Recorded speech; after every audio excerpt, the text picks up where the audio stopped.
I'm Brian Wilson. Welcome to another 5-Minute Friday with Brian. I'm a local real estate agent in Orange County, California. And today I'd like to finish our discussion on the contract. So we're going to go fast. It's the last 4 pages.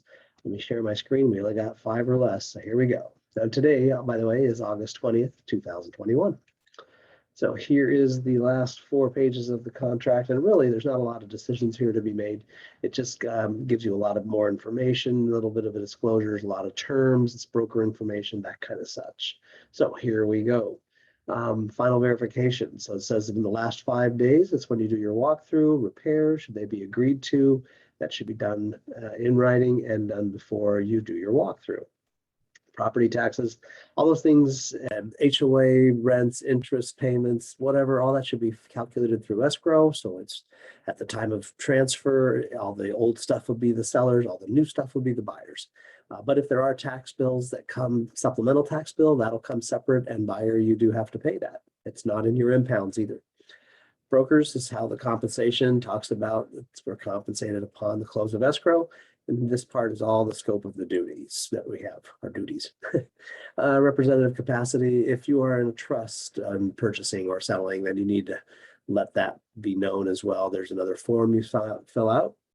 Escrow, this gives them their instructions and talks about the different paragraphs in the contract that they need to be aware of, and they will basically create escrow instructions that mirrors the contract here.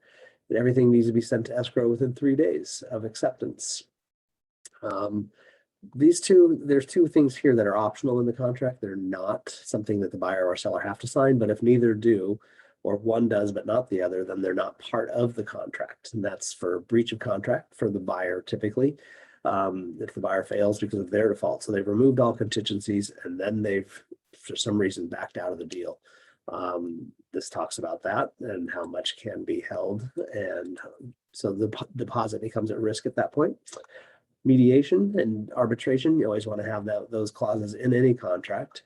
And basically, if you agree to go to a mediator, what you're saying is you will waive your right to go to a court, to a jury trial, or to your opportunity for learning more. What do they call it in here? The rights for my possession to do litigated court.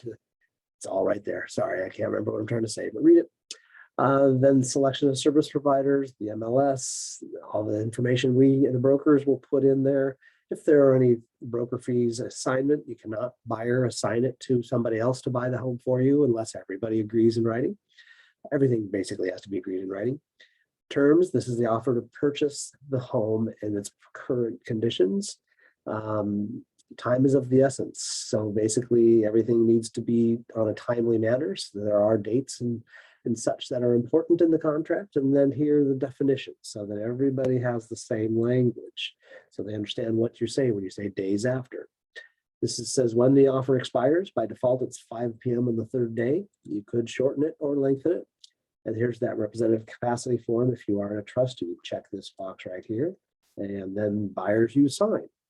Seller, once they get it, if they like everything, they accept it, they would just sign and accept. If they like things, but they want a counter, they would check this box and then write a counter offer, or seller multiple counter offer. That's what this is. Broker information as to who's representing whom again.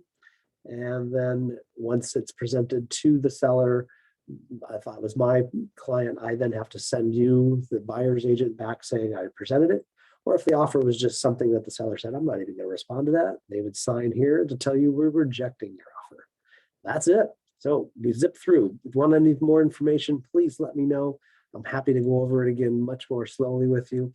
If you do have any questions, this is my contact. Please reach out. Again, I appreciate you spending 5 minutes or less with me and hope you're having a great day. Take care now. Thanks. Bye.